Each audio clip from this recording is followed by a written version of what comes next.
Okay. Kung natatandaan nyo, yung pinag-aralan natin last week, ayan po yung title, buhay ng isang binuhay ng Diyos. So, sino ba dito ang binuhay ng Diyos? No, lang. Sino ang mga binuhay ng Diyos dito? Wala. So, yung iba, binuhay. Yung iba, patay pa rin kayo ngayon.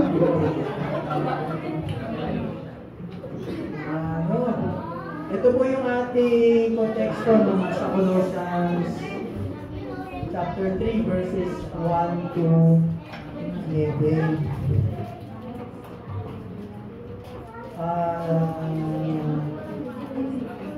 Siguro para ma-review natin, basahin mo muli natin. Basahin muli natin yung verse. Kasi 1 linggo nakaraan nakalimutan yun Colossians chapter 3 verses 1 to 11. Yamang kayo'y binuhay muli kasama ni Kristo. Ituon ninyo ang inyong puso sa mga bagay sa langit kung saan naroroon si Kristo at nakaupo sa kanan ng Diyos. Doon ninyo ituon ang isip nyo at hindi sa mga makamundong bagay. Sapagkat namatay na kayo sa dati ninyong buhay at ang buhay ninyo ngayon ay nakatagong kasama ni Kristo sa Diyos. At kung maihayag na si Kristo na siyang buhay natin, kayo rin ay makahayag na kasama niya sa kaluwalhatian. Kaya puksain na ninyo ang anumang kamunduhang nasa inyo, ang sexual na imoralidad, kalaswaan, pagdanasa at kasakiman na katumbas na rin ng pagsamba sa mga Diyos-Diyosan. Paparusahan ng Diyos ang mga taong gumagawa ng mga bagay na iyon. Ganoon din ang pamumuhay ninyo noon. Ngunit ngayon, dapat na ninyong itakwil ang lahat ng ito: galit, poot, sama ng loob, paninira sa kapwa at malaswang pananalita. Huwag kayong magsinungaling sa isa't isa sapagkat hinubad nyo na ang dati ninyong pagkatao at masasamang gawain at isinuot na ninyo ang bagong pagkatao. Ang pagkataong ito'y patuloy na binabago ng Diyos na lumikha nito upang maging katulad niya tayo at upang makilala natin siya ng lubusan. Dahil dito, wala nang ipinagkaiba ang Hudyo sa Hentil, ang tuli sa hindi tuli, ang barbaro, ang hindi sibilisado, ang halipin at ang malaya. Si Kristo na ang kabuuan ng lahat at siya'y nasa ating lahat. Yan, amen. So, sa napag-aralan natin last week ay yan po, natutunan natin na ito yung pinag-aralan natin last week na yung si Kristo po ay sapat na, wala na po ibang kailangan na gawin, hindi na natin kailangan gawin yung sumamba sa mga anghel, kasi yan po yung turo ng mga false teachers ng panahon ng sa Colosas. Nagtuturo sila na kailangan daw sambahin ng mga anghel, gawin ko mga pistahan, huwag ka kumain ng ganito, kumain ka ng ganito para mapagtagumpayan mo yung mga kahinaan mo, mga kasalanan mo, marami pong mga tradisyon. So yan po yung sinasabi dyan na sinasabi ni Pablo na hindi na po kailangan ng mga yan. Yung mga tinuturo ng mga false teachers na kung ano-ano pa yung idadagdag kay Kristo. Si Kristo po ay sapat na.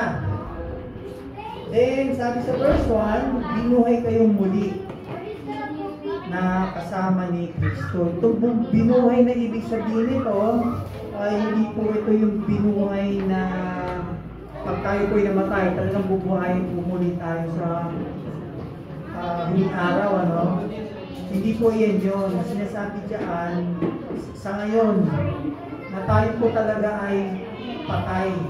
Ngunit, ano yung patay sa atin? Yung ating espiritu. So, nung binuhay po tayo ng Diyos, ibig sabihin, yan po yan, na-regenerate tayo o na-born again po tayo. Yan po yung ibig sabihin dyan, na binuhay kayong muli. Ngayon, kapag paano nyo malalaman na ang isang Kristiyano o isang tao ay na born again. O isang Kristiyano o isang tao ay binuhay ng muli ng Diyos mula sa kanyang espiritu. Kasi po, di ba, dati tayo po ay patay. So, nung nakakilala tayo sa Diyos, naniwala tayo kay Kristo sa ginawa niya sa krus, tayo po ay binuhay ng Diyos. So, ano po yung katunayan na tayo po ay binuhay na ng Diyos? Ang sabi diyan, sinisikap niya makamtan ang mga bagay na nasa langit. Ano po yun? Kasi po, di ba, bakit po ang mga tao ay nais na makilala si Kristo? Kasi po, nasa Kanya po ang kaligtasan. Na kay Kristo po ang kaligtasan. Maaring may mga discouragement po tayo na nararanasan, kaya nga sinabi natin ba kanina, tapos meron pang kuminsan na kapag tayo ay mag-i-invite, ayaw, puro ayaw. Kuminsan, ginagawa na natin yung mali para lang ma-invite natin sa church, para lang kasama natin, no? Ginagawa na natin yung mali. Kung yung mali, halimbawa, sama ka sa church kasi pagtapos nun may mga kainan dun. Diba? Ano pa? Sama ka sa church, pagtapos nun ililibre kita mamaya. Sama ka sa church kasi maraming mga gwapo dun, tsaka mga ganda. Diba? Para lang ma-invite mo sa church, ganun na sinasabi. Tama, mali? Tama ba yun, mali? Tama daw, tama. Diba? Tama o mali? Tama o tama. Yung mga ganun, diba? Kung minsan, kahit na kung mali yung paraan na pag-invite natin, ginagawa natin, masama lang natin. Actually, sinasabi po ni Pablo dyan, hindi po natin kailangan gumawa ng kahit ano-anong mga gimmick. Pag ang salita ng Diyos ay sinabi mo sa iyong kausap, o kaya sa kapitbahay mo, o kaya kung kanino man, binahagi mo ang ebanghelyo. Tapos sinabihan mo na siya ng isang beses. Gusto mo, sama ka sa akin, o sama ka sa amin. Pag umuo yan, ibig sabihin, yung sinabi mo, naintindihan yan. Pagka sinabi niya na, may mga gagawin pa ako pwede next week na lang. O di sige, nagbigyan mo, sige, next week. Dumating yung sumunod na linggo, i-invite mo ulit. Meron akong ganyan Kapag ibig sabihin po nun mga kapatid, kasi sabi po sa 1 chapter 6, at chapter 14, na tinawag po ng Diyos sa Kanya. Ibig sabihin kung talagang ikaw ay pinili ng Diyos, ang pagbahagi mo lang ng ebanghelyo sa taong yun, sapat na. So yun po siya sabi ni Pablo, wala na po kailangan gawin pa na iba. Basta sinyer mo yung gospel, tapos sumama yan, invite mo, sumama, ibig sabihin, isa yan sa mga pinili ng Diyos. Kasi naiintindihan niya. So wala nang kahit ano-ano mga gimmick pa. So yun po yun. Yun po yung ibig sabihin na kapag ikaw ay tinawag ng Diyos, susunod ka. Tapos yung sabihin nun, kung naintindihan mo yun, ay binuhay ka ng Diyos. At sisikapin mo na makamtan ang mga bagay na nasa langit. Ibig sabihin po nito, mga bagay na nasa langit na sisikapin, hindi yun ito yung sisikapin mo na ikaw ay maging mature. Sisikapin mo na maging lumago ka bilang Kristiyano. No? So paano natin gagawin ang paglago? Diba? Magbababad tayo sa salita ng Diyos, atin tayo ng Bible study, ng mga ganitong gawain. Kasi po, nag-aaral po lahat tayo ng salita ng Diyos. Ang pagbabago po sa atin ay hindi overnight. Nasa proseso po ang pagbabago. No? Kaya, yan po yung ibig sabihin niyan. Tapos sa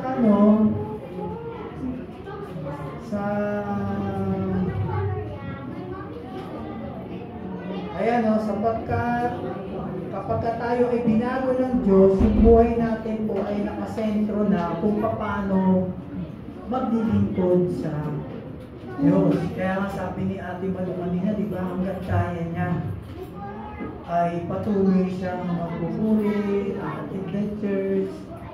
Paglilingkod po yun sa Diyos, no? Pagpunta natin dito, paglilingkod po yun. Na sabi nga na, kung natatandaan yung mga pinag-aralan natin, no, mga nakaraang mga buwan, meron po tayong utang na kahit anong gawin natin, hindi po natin mababayaran yan. Ano po yun? Yung ginawa ni Jesus sa atin. Kaya nga po tayo naglilingkod kasi tayo ay talagang nagpapasalamat dahil tayo ay binuhay. Tayo ay pinili. So yung pagpapasalamat natin na pwede natin ibigay sa Diyos ay yung kahit pa paano magbigay tayo ng paglilingkod sa Kanya. Diba? Kaya nga natin siya tinatawag ng Panginoon. Panginoon kasi binili na niya tayo. Tayo ay tinubos na yan. Iniredeem. Diba? Kapag tayo ay niredeem, sabi, pag-aari na niya tayo. Hindi tayo may-ari ng ating buhay. Siya po. Kasi binayaran niya na yung dapat na tayo ang makakaranas. Yung mararanasan dapat natin yung quote ng Diyos. Pero dahil sa ginawa niya, siya yung pumalit sa atin. Kaya po talagang malaki ang ginawa ng Jesus sa buhay natin. Kaya nga, at tanging sukli lang na pwede natin gawin ay maglingkod po sa Kanya. Kaya we encourage, di ba? Na bawat isa sa atin ay ma-involve po sa ministry. Kasi kahit taga-ayos ka ng silya, taga-luto ka, kahit ano po na ginagawa natin sa Iglesia ng Diyos ay paglilingkod po yan. At nakikita po ng Diyos yan, ano. Pero hindi dahil po saan tayo ay active sa church, para mapag-ibay po yung ating kaligtasan. Hindi po yun, ha. Nilinawin natin. Kaya tayo naglilingkod sa Diyos ay bilang pasasalamat. Dahil tayo po ay Kanyang tinubos. Yun, ano pa?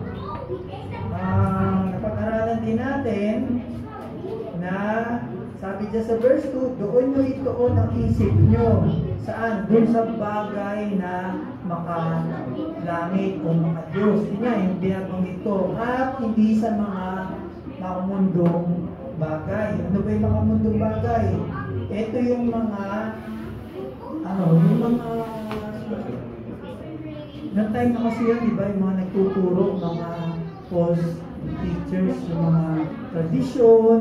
Kahit ngayon, marami tayong tradisyon. Marami tayong mga piyesta ng bawat di ba? Bawat bawat barangay, di ba? May piyesta di ganito, yung ganyan, yun sinasabi dyan. Na hindi natin dapat ginagawa yan. Dahil unang-una, yung mga yan, yung mga patron na yan, hindi naman namatay yan para sa atin eh. Una, hindi sila namatay para sa atin. Pangalawa, nung namatay pa yan, mga nabuhay pa? Nabuhay ulit? Ha? Hindi na, di ba? So isa lang namatay na nabuhay muli. Si Kristo lang. Yan. Tapos ano pa sabi sa verse 3? Sapagkat namatay na kayo sa dati nyong buhay. Ang buhay nyo ngayon ay nakatago na sa Diyos, nakasama ni Kristo. So namatay na daw tayo sa dati nating buhay. Ano ba yun? Yung dati nating pagkatao.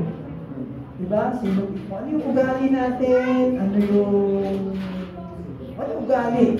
Ano yung mga pinagagawa natin dati? Tayo daw ay ano na, wala na dyan. Tayo ay namatay na. So yung sinasabi dyan namatay na sa dating gawain, ibig sabihin po ito ay hindi tayo nagbabago. Progressive. Hindi po yung naborn na ngayon, bukas wala ka na, kumpleto ka na.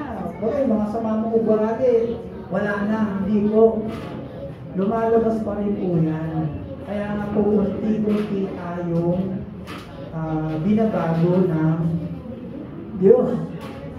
Unti-unti natin, nawawala.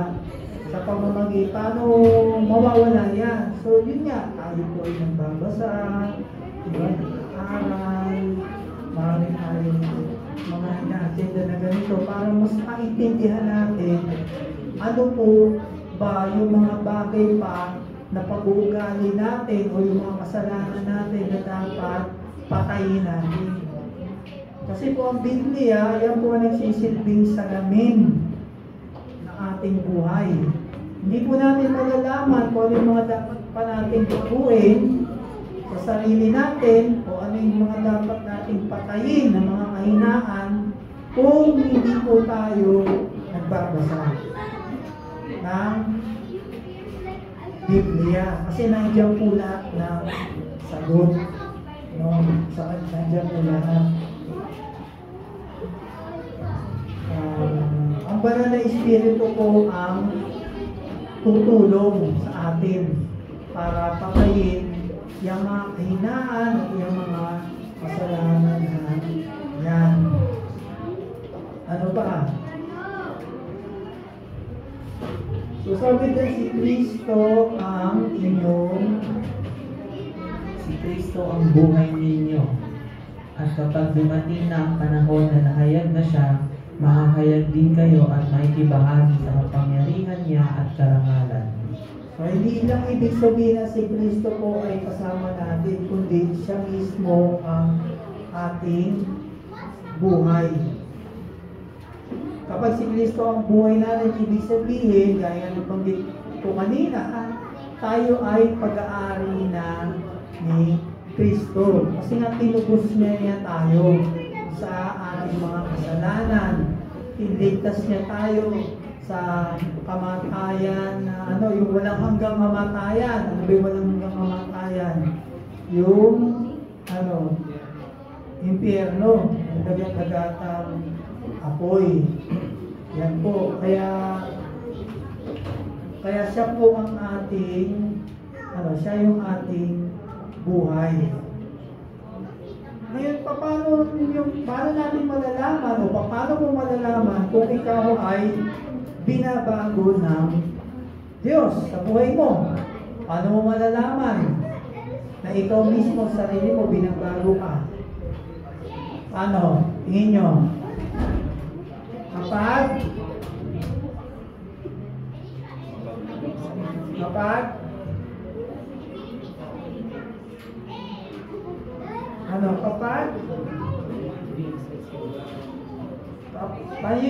paano nalalaman po nagbabago kayo?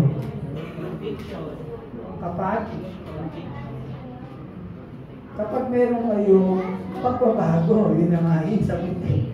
Kapag meron kayong transformation, diba? Nababago yung pagkatao natin. Yung buong pagkatao, ano ba yung buong pagkatao? Ugali, diba? Yung mga values, yan. Nababago lahat yan. So doon natin nalaman kung tayo ay merong pagbabago na nakakaroon ng bagong natatransform yung ating pagkatao. Inaalam natin kung ano yung kalooban ng Diyos. Ano bang pinuli pa ni Pablo? Ayun po pala. Ito. Kaya sabi niya, kaya patayin nyo na ang anumang kamunduhang nasa inyo, ang sexual na immoralidad, panaswaan, pagnanasa, at kasakiman na katumbas na rin ang pagsamba sa mga Diyos-Diyosan. Sexual na immoralidad. Ano ba yan? Ano yun? Natatandaan nyo yung sinabi dyan ng sexual na immoralidad. Ito yung mga adultery, pakikihapit, ano pa? Yung pornography kasi ang salita ko nito immoralidad o immorality, ang Greek po niyan ay pornea, or doon po nakita yung salitang pornography. O yung mga, hindi lang naman ang pornography po ay hindi lang yung mga litrato o yung mga palabas na mga immoral o malaswa, kasama na po dyan yung yung same-sex marriage, ano pa, yung same-sex na relation, di ba? Babae-babae, lalaki-lalaki, ano pa, yung mga tao na nagpagrelasyon sa mga hayop, ano pa, lahat po ng mga immoral acts, diyan po lang mapaloob yan. Ito naman, kasakiman, nakatumbas na rin ng pagsamba sa mga Diyos-Diyos. Bakit po sinabi diyan na yung kasakiman ay katumbas na rin ng mga pagsamba sa mga Diyos-Diyosan? Ito po salita to pag sinabi saking. Ano yun? Saking. Saking ka. Ano ba ibang pwede dyan? Buakaw ka. Buhaya ka. Marami yan sa House of Crocodile. Buhaya. No? Yan. Saking. Pag sinabing saking, katumbas po yan yung masyado mong mahal ang pera. Financial capabilities po yung sinasabi dyan. Na sa ba marami yan? Mahal ang pera. Mahal nila pera. Sa House of Crooks. Mahal ang pera. Sa Malacanang lang ba?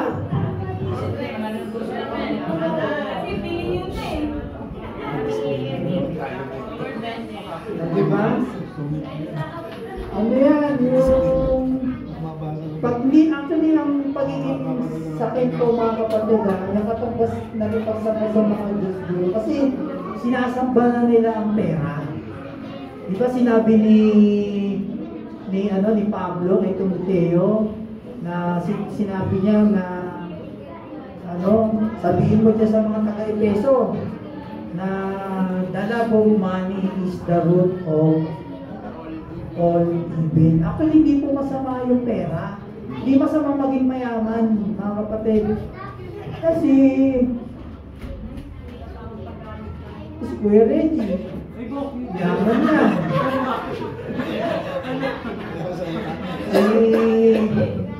Kaya sila Ate Malo, mayaman yan. Ito rin mag-ubas, huwag lang sa anak ko. Diba? Wala pong masamang maging mayaman, mga kapatid. Ano lang dyan, kailangan maging maayos lang tayo ng napamahala ng ating mga salapi. Pero yung trabaho ka ng trabaho para kumita ng pera, trilyon ang pera mo, hindi ka pa rin satisfied, iba ko sa mo na po yun. Diba? Para mo nang sinasamba. Actually, hindi na naman po pera ang sinasamba. Pwedeng gamit. Diba? Gaya na nabanggit ko last time. Merong isang tao na mahal na yung kanyang kotse. So ang ginawa niya, pinakasalan niya yung kotse niya sa sobrang magmamahal niya dun sa kanyang kotse. So hindi lang yun, ano pa? Pwedeng artista, di ba? Pwedeng K-pop, ganyan, ano? Kumbaga yun na lang nasa isip mo. Kumbaga kung ano mang mga bagay na umaagaw ng attention sa'yo, para makuha yung attention mo sa Diyos, yan po ay considered as Diyos-Diyosan na. Hindi lang po mga rebulto yan, hindi lang yun. Maraming bagay. O yan po, no?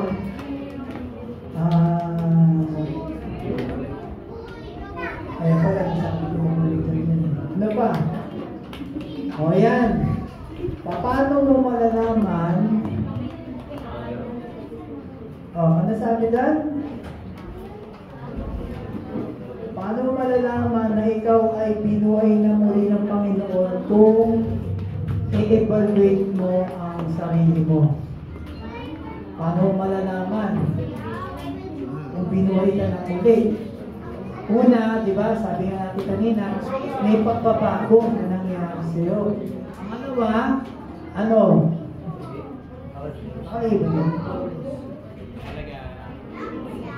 paano malalaman kung ikaw ay binuhay na muli ng Panginoon kapag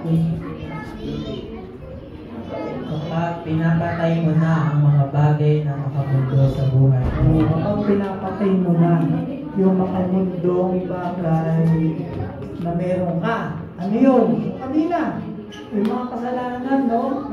Mga kahinaan na nabanggit natin. At saka hindi lang yan, mga kapatid. Hindi lang yun natatapos. Marami pa yan. Yung mga kasunod pa yan mamaya. Kasi nga, ang sabi sa verse 6, parurusahan ng Diyos ang mga taong gumagawa ng mga bagay na iyon. Hindi lang magagalit ng Diyos, parurusahan ng Diyos. Yung mga kasalanan na yun, mga nabanggit kanina. So sabi doon, yung mga gumagawa ng mga bagay kanina, yung mga kasakiman na parang Diyos-Diyosan na, tapos ano pa, yung kalaswaan, ano pa, yung mga sexual na immoralidad, ano sabi doon, parurusahan daw ng Diyos yan. So hindi lang siya basta magagalit, kundi parurusahan. So yun yung mga nabanggit kanina, no? So ang tanong, ayan, ano ba ang itsura ng tao kapag pinarurusahan siya ng Diyos habang nabubuhay? di ba, dalawang klase po yan. Pagka ang isang tao po ay patuloy na hindi nagbago at siya po ay namatay, ay sa impyerno po punta niyan. Hindi siya nagbago, tuloy-tuloy pa siya sa ginagawa niya. Hindi siya nagbago. Sa impyerno po ang punta niyan. Pero merong parusa ang Diyos na habang nabubuhay ka, pwede mo nang maranasan. So ito, dito tayo nagtapos last week eh. So ano daw yon? Ahayaan ka, di ba? Ulitin natin yung medyo mahaba ulit yan para makuha natin yung konteksto. Romans 1:18-32. Yan, para makita natin yung konteksto.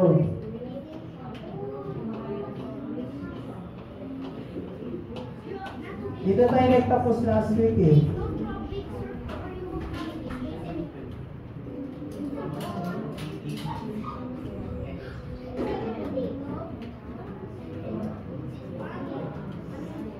Romans 1:18-32. Ipinapahayag ng Diyos mula sa langit ang kanyang puot sa ang kanyang puot sa lahat ng kasamaan at kalapastangang ginagawa ng mga tao, na siyang pumipigil sa kanila para malaman ang katotohanan tungkol sa Diyos. Stop muna, stop. Sabi dyan ipinapahayag ng Diyos mula sa langit ang kanyang puot sa lahat ng kasamaan at kalapastangan ng ginagawa ng mga tao. O, ipinapahayag, present tense yun, di ba? Present tense, sabihin, ngayon yan. Sige, tuloy. Sapagkat ang katotohanan tungkol sa Diyos ay malinaw sa kanila dahil inihayag ito sa kanila ng Diyos. O, alam na raw ng tao ang katotohanan kasi nga ibinigay na ng Diyos yan. Inihayag na sa atin. O, Totoong hindi nakikita ang Diyos, pero mula pa nang likhain niya ang mundo, ang kanyang walang hanggang kapangyarihan at pagka-Diyos ay naipahayag sa mga bagay na ginawa niya, kaya wala silang maidadahilan. o, ibig sabihin niya, ang Diyos nga hindi naman talaga nakikita. Kaya lang, wala pa nung una ay kinahayag na ng Diyos ang kanyang kapangyarihan. Kaya yung mga ginawa niya, yan, ginawa niya buong sa katawan, ginawa niya ang universe lahat, di ba? Kaya sabi niya, naipahayag ang Diyos yung kanyang kapangyarihan. Kaya sabi, wala silang may dadahilan. Hindi mo pwede sabihin na, hindi ko alam na may Diyos eh. Hindi ko alam. Alam niyo yung yung kapag nahuli, kunyari nahuli ka na enforcer. Bawal mo mag-lutang dyan. Ay, hindi ko po alam eh. Di ba may kasabihan na ignorance of the law excuses no one. Ganyan din yan. No, ganyan din po ang kasabihin yan. Wala kang hindi mo pwede dahilan na hindi ko alam na may Diyos eh. Tatanong ba? Hindi ko alam yun. Pwede sabihin yun, no? Hindi ko natin pwede sabihin. Tuloy. At kahit alam nilang may Diyos, hindi nila siya pinarangalan o pinasalamatan man lang. Sa halip, ibinaling nila ang kanilang pag-iisip sa mga bagay na walang kabuluhan, kaya napuno ng kadiliman ang mga hangal nilang pag-iisip. Kaya linaw. Nagmamarunong sila, pero lumilitaw na sila'y mga mangmang. Sapagkat ipinagpalit nila ang dakila at walang kamatayan Diyos sa mga Diyos-Diyosang anyong tao na may kamatayan, mga ibon, mga hayop na may 4 na paa, at mga hayop na nagsisigapang. Kaya hinayaan na lang sila ng Diyos sa maruruming hangarin ng kanilang puso, hanggang sa gumawa sila ng kahalayan at kahiyahiyang mga bagay sa isa't isa. Ipinagpalit nila sa kasinungalingan ang katotohanan tungkol sa Diyos. Sinamba nila at pinaglingkuran ang mga nilikha sa halip na ang manlilikha na siyang dapat papurihan magpakailanman. Amen. Dahil ayaw nilang kilalanin ang Diyos, hinayaan na lang sila ng Diyos na gawin ang kanilang malalaswang pagnanasa. Ipinagpalit ng mga babae ang natural na pakikipagrelasyon nila sa lalaki sa pamamagitan ng pakikipagrelasyon sa kapwa babae. Ganon din ang mga lalaki, tinalikuran nila ang mga natural na pakikipagrelasyon sa babae at sa halip ay pinagnasahan nila ang kapwa lalaki. Kahiya-hiya ang ginagawa nila sa isa't isa. Dahil dito, pinarusahan sila ng Diyos ng nararapat sa kanila. At dahil sa ayaw talaga nilang kilalanin ng Diyos, hinayaan niya sila sa kanilang kaisipang hindi makapili ng tama. Kaya ginagawa nila ang mga bagay na hindi nararapat. Naging alipin sila ng lahat ng uri ng kasamaan, kalikuan, kasakiman at masasamang hangarin. Sila'y mainggitin, mamamatay tao, mapanggulo, mandaraya, at laging nag-iisip ng masama sa kanilang kapwa. Sila'y mga chismoso at chismosa, at mapanirang puri. Napopoon sila sa Diyos nang walang galang at mapagmataas. Naghahanap sila ng magagawang masama at suwail sa mga magulang nila. Sila'y mga hangal, mga traidor at walang awa. Alam nila ang utos ng Diyos na dapat parusahan ng kamatayan ang mga taong gumagawa ng mga kasalanan ito, pero patuloy pa rin silang gumagawa nito at natutuwa pa sila na ginagawa rin ito ng iba. O, diba? Ano sabi doon? Alam na nila ang utos ng Diyos na dapat parusahan ng kamatayan ang mga taong gumagawa ng mga ganyang kasalanan.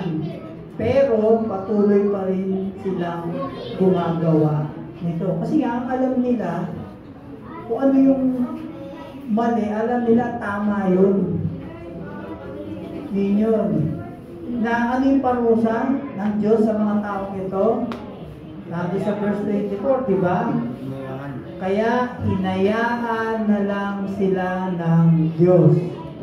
Ano pa? Verse 26. Dahil ayaw nilang kilalanin ng Diyos, inayaan na lang sila ng Diyos na gawin ang kanilang malalaswang pagnanasa.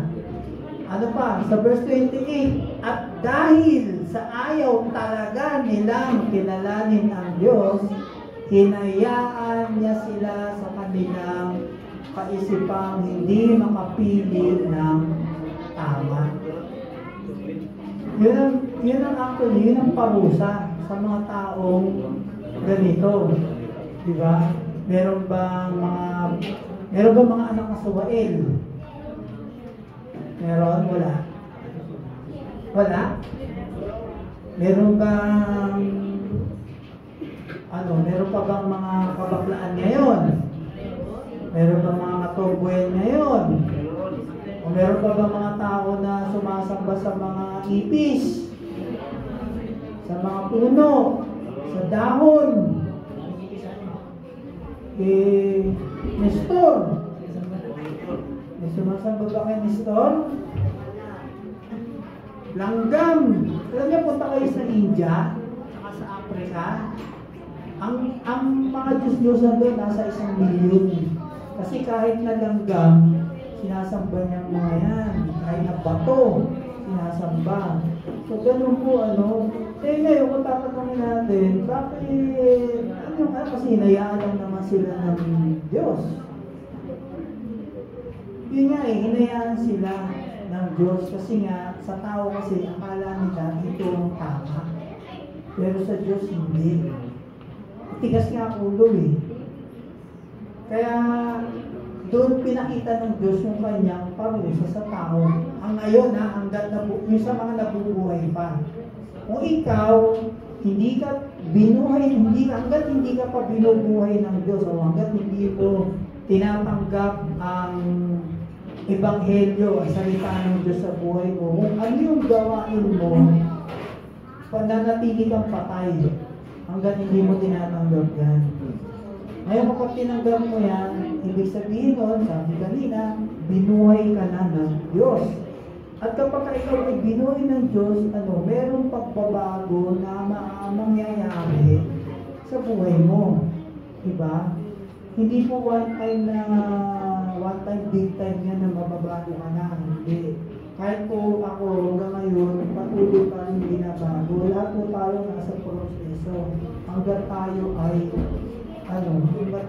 buhay pa. No? Ang ganda po ng biyaya ng Diyos ay hindi tayo ang kagandahan po niyan ay ginising niya tayo. Ginising tayo sa ating pagkapatay. At ang ating espiritu po ay nabuhay. So yung puso po natin, yan po yung kanyang binago.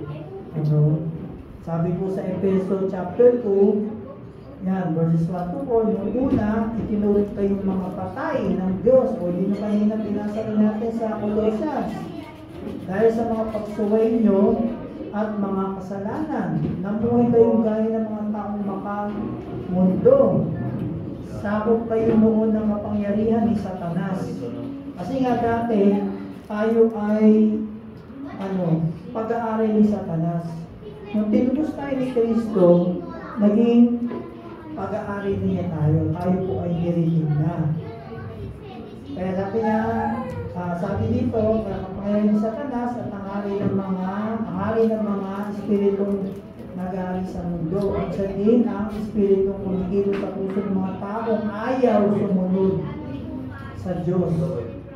Dahil namuhay din tayo katulad nila. Namuhay tayo ayon sa pagnanasa ng laman at sunod-sunod natin ang masamang hilig na katawan at pag-iisip.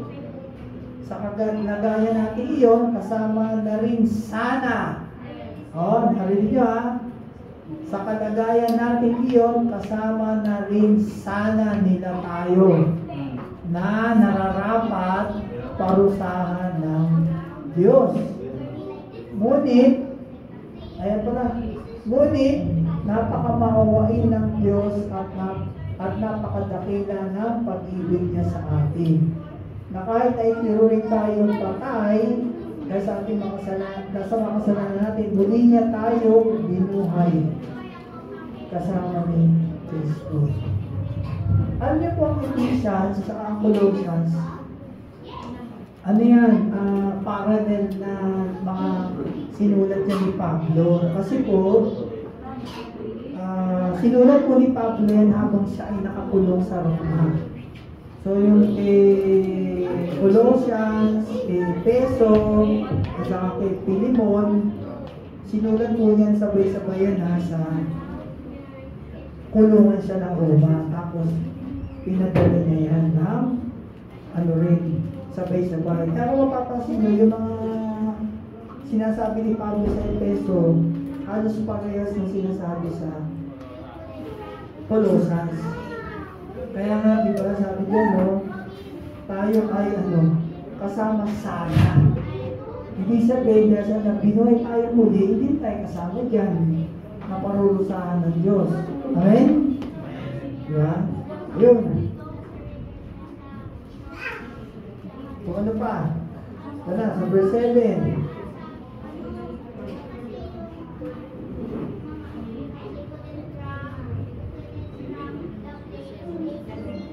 Ayan, tandaan nyo, walang taong mahalay, malaswa ang pamumuhay at sakim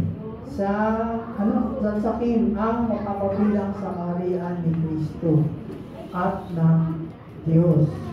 Sapagat ang kasalukiman ay tulad ng pagsamba sa Diyos. O parang katulad yung kanina sa Colossians, di ba?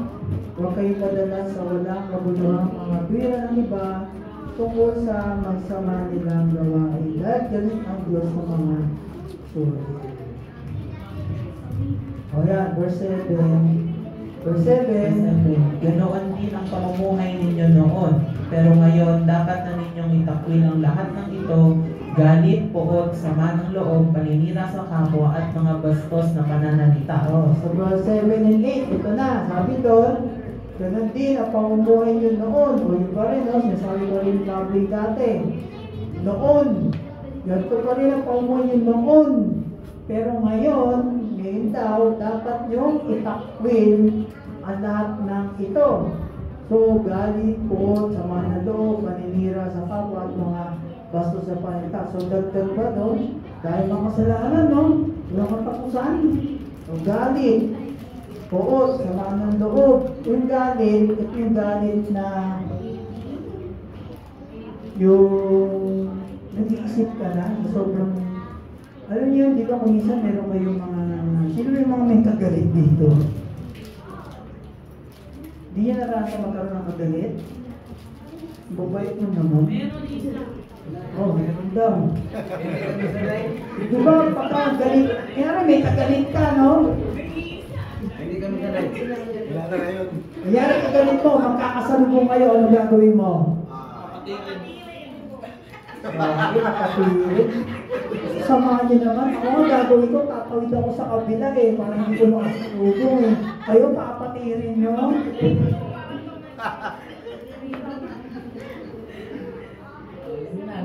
Ano pa, di ba? Meron, mabanggit lang yung pangalan ng kagalit mo.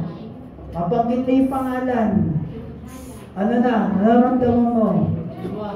Ayan!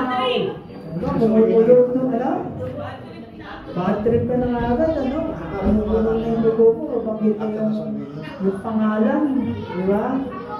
Tapos maiisip mo, ano na naiisip mo?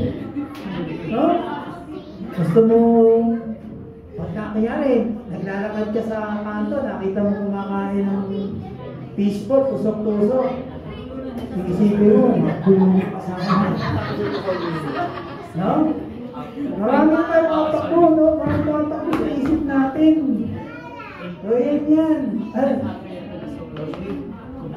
Yung sama ng loob, di ba? Hindi ka lang pinansin ni Hindi ka lang pinansin ni Pastor.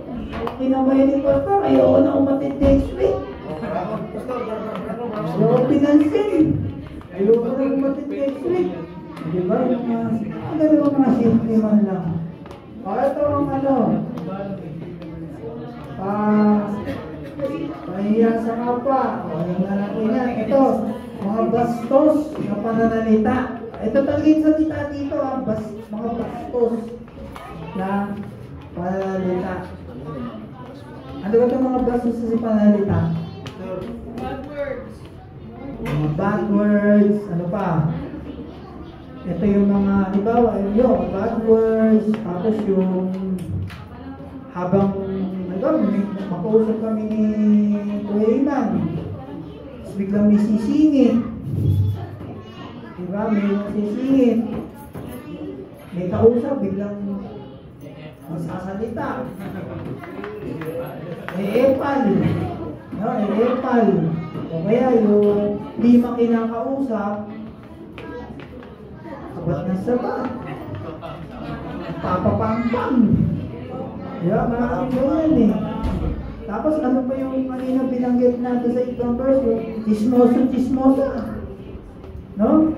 Mga marites. Ay, wala yan dito sa HCC. Alam nyo, nakakaawa yung may pangalang marites, no? Hindi totoo. Dahil sa mga salitang ganyan, nadadama yung pangalan niya. Buti na lang walang pangalang marites dito sa atin, no? Kaya pagka meron na ganyan pangalan dito, meron tayong nakilala na pangalan, marites. Okay, tatawa. Asawa ni Rigo. Tsaka okay, pagka meron huwag sasabihin na, ay, ako na yung marites. Diba? Nakakawa yung ganyan pangalan, ano? Para sa inform nilang i-invite. Ano? Para sa inform nila siya i-invite. Grabe naman. Ito kasi para mag-invite eh. Kanyari, kaibigan mo, marites, i-invite mo sa church. Ito pala si Marites. Test na lang. Baguhin na lang pa. Test na lang. Test na lang, test. Test na lang, no? Hindi naman totoo yun, di ba? Parang, ang sakit naman doon, kung nangyari, ang pangalan mo, Maria Teresa. Diba? Ang pangalan mo, Marites. Maria Teresa, Marites. Parang, Maria Luisa, Malu. O yun, Maria Teresa, Marites. Buti na lang, munti ka na siya. Buti na lang, Luisa. Oh, Luisa yung kanyang pangalan. Oh. Jesus. Alam mo, yan o, yung sinasabi niya sa Kawitan 13, no? Nasabi niya, Proverbs 18. Ano sabi? Hangal at kahiya-hiya ang tao sumasagot sa usapan ng hindi muna nakikinig. Oh, di ba? Ang sabi niya, hangal daw at kahiya-hiya. Yung mga taong sumasagot sa usapan ng hindi muna nakikinig, sabat ka agad ng sabat. Hindi mo alam yung sinasabi pa. O hindi mo alam yung konteksto, basta ka na lang magsasalita, ano? Epal na agad, epal. Ano ba tawag sa epal? Ano pa? Pabila, padebe, KSP, dami, no? Oh, so sabi daw na, pamumuhay daw niya noon. Pero ngayon, dapat daw itakwil. Itakwil na natin yan. Verse 9. Huwag kayong magsinungaling sa isa't isa dahil inubad nyo na ang dati ninyong pagkatao at masasamang gawain. Huwag kayong magsisinungaling o huwag kayong magsinungaling sa isa't isa. Kasi ba dito yung guilty na kapag ka tinanong ka, brother, sister, kumusta ka na? Okay lang ako? Right? Sino? Guilty ba kayo doon? Ha? Reggie, kumusta ka na?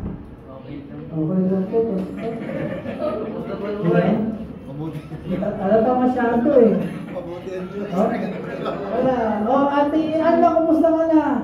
Okay lang po ako, pastor. Kayo po, kumusta na? Diba? Para hindi halata, okay na po ako, pastor. Wala kaming tubig. Hanggang ngayon. Buti nakaligo ako. O, diba? O. Alam niyo, sabihin niyo rin, kaya nga po tayo nandito. Kasi nga baka tinatanong ng kapatid. Kasi concern siya. No, concern siya. Kaya nga ako, diba? Magandang beses na sinasabi. Pagka nagtanong ako niya, tapos sabihin sa akin, okay lang. Doon niniwala. Kasi baka mamaya, okay lang po ako. Pagtaligoy ko. Ang dami po yung diba? Diba? Hindi mo masabi. Lahat po tayo mga kapatid, kailangan po tayo magdamayan, magtulungan, diba? Kaya po tayo nandito kasi kaya nga tawag mo kapatid eh. Diba? Na tayo po ay magdamayan. Pero siyempre, pagka may sinabi sa'yo, kanyang problema, or meron siyang hamon, struggle sa buhay, huwag mo na ikwento sa iba. Huwag ka nang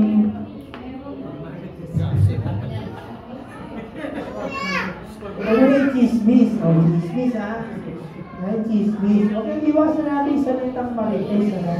Kasi kawawa naman yung may pangalan ganun eh. Naaano yung pangalan niya yung nagdudulihan. Diba? Paano kung mabait naman talaga siya? Diba? Kung saan bahay siya?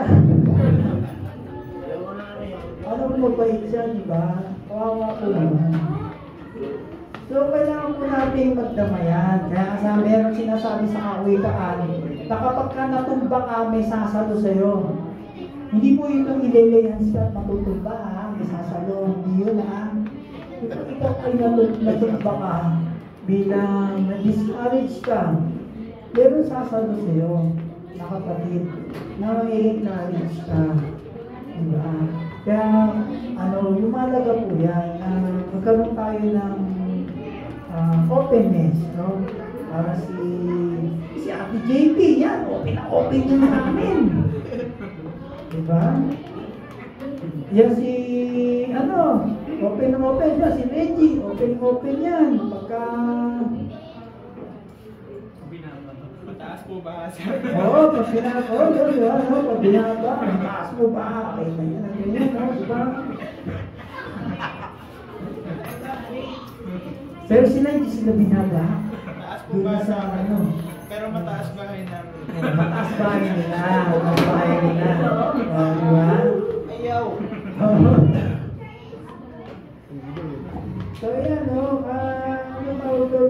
kailangan po natin ay hindi po dahilan yan.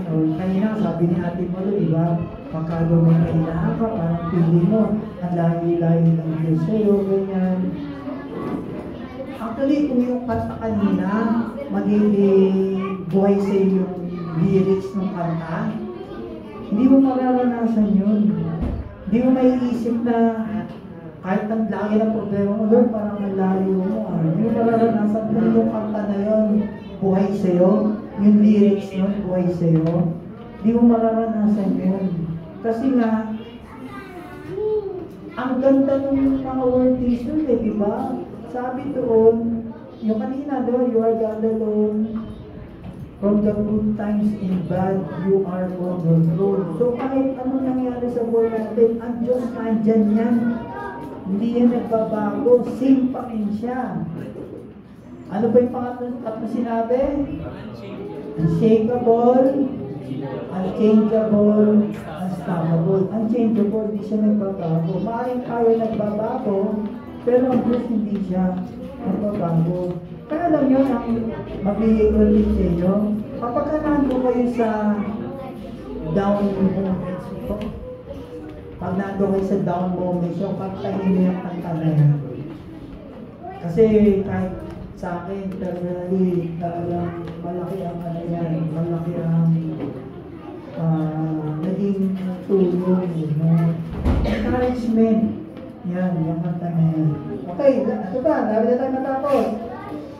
Dahil daw sa, binubad na natin yung dati natin pagkatao. Kapag ito po'y parang damit, Siyempre, pag nakubad ka, ang gagawin mo, susot ka bago. Hindi nang nagubad ka, sa labas ka na, wala ang damit. Suot mo yung bagong damit. No? Sinuot na natin yung bagong pagkatao natin. O, dahil sa nagubad nyo na dati yung pagkatao at masamang gawain, ayan pala yun. Ayan. Dahil nagubad na natin yung dating pagkatao at masamang gawain. O, binigyan natin mga mundo, hinubad na, binigyan tayo ng bagong gamit ni Kristo. Last. At isuot nyo ang bagong pagkatao. Ang pagkatao nito ay patuloy na binabago ng Diyos na lumikha nito para maging katulad niya tayo at para makilala natin siya ng lubusan. O, ayan na. Ang pagkatao ito ay patuloy na binabago. So, ibig sabihin, progressive. Hindi yung ngayon, born-again ka na, wala na lahat. No?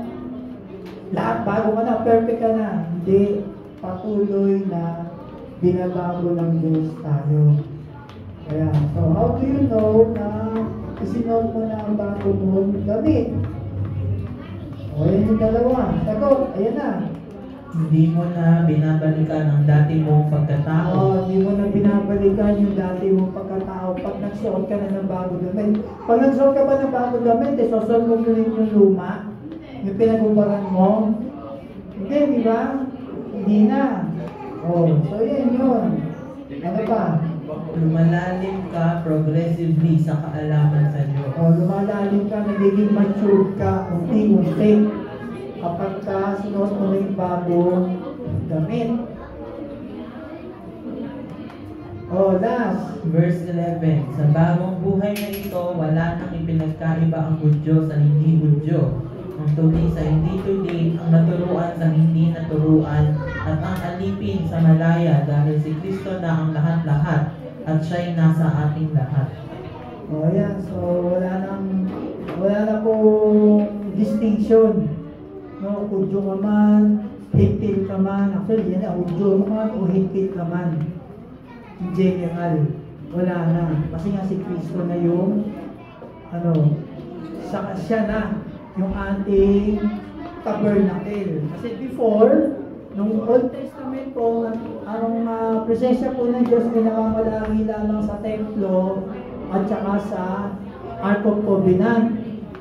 Pero dahil sa John chapter 4, sabi ni Jesus, doon sa Samaritana, na tandaan mo ngayon na mga sasamba na tao hindi para pumunta dyan sa Jerusalem kasi nandun po yung templo. Hindi lang yun. Kundi sasambahin natin ng Diyos sa pamagitan ng Espiritu at katotohanan. Kasi po si Kristo ay nasa kanya na po ang presensya mismo ng Diyos. Siya na mismo yung tabernacle natin. Kaya siya na yung dapat natin sambahin. Kaya wala na pong distinction with human and Diyos. Ngayon, balikan ko lang po ito, no? How do you know na may susot na ng bagong damit? Sabi ni Tito, pwede na, hindi po pwede na babaguhin mo ang isang bagay pero ayaw mong aralin. Hindi mo pwede yan. Para babago mo itong bagay, kailangan maaral mo. Ngayon ikaw, hindi mo malalaman kung ano yung mga kasalanan mo, mga kainaan na dapat mong baguhin. Kung hindi tayo magbabasa ng na Biblia. Hindi yung pwede patayin ang isang bagay o ugali na nasa iyo kung di mo pag-aaralan kung paano ito papatayin. Nag-gets nyo? Hindi mo mapapatay yung isang ugali mo kung hindi mo pag-aaralan kung paano ito papatayin. Hindi mo basta mapapatayin. Kaya pag-aralan mo, paano? Di ba? Paano mo mapatay yung pangungupit mo? Kung saan mo malalaman yan? Nasa Biblia sa book yan. Kung ikaw ay nasisinungaling, paano mo mapapatayan? Nasa Biblia rin yan, nasa Biblia. Diba? O, example, yung pagsalita ng ganyan. Si Santiago, gumawa siya ng isang chapter tungkol sa dila. Isang chapter lang. No? Na napakalaking pero dila. Yung mga ito, yung matalas masyado. So, patayin daw natin, no? Ano mga tao, agatin mo yung dila mo para hindi masabi yung ano man yan. Kasi lahat naman tayo, ano dyan, guilty dyan, no? Yung mga pang-uurat, ano yun? Pang-ukokray, ano pa? Yung, ano pa yung ano, yung letter K yun eh. Yung, kunyari sinasabi mo na, kunyari may nakita ka tao. Tapos may sinabi sa katabi mo, ay naku, nakita mo yung tao mo, parang, ano naman yan, no? Ano tawag doon? Actually, sa amin, guilty kami dyan. Ako dyan. Pangungutya. Yun, pangungutya. Meron pa isa. Hindi ko na isulat dito. Nakalimutan ko. Hindi, wag na. Makaubos oras natin. Hindi pa naman siya. Yung madalas na sinasabi ni Evan sa amin yun. Kapintasan, namimintas ka. Kasi minsan magkaya ano, ang may informal naman yun. Ay, dumana, ang informal naman yun. Ganun ba? No? Pero mga ganyan, ang hilayan eh. Ang bibig natin. Wala ang pagdating na lang natin. So, yan po, no? Yan po yung aming, yan po. I hope natandaan niyo lahat po ng mga pinag-aralan natin. Kasi, asama rin po yan, ito lang.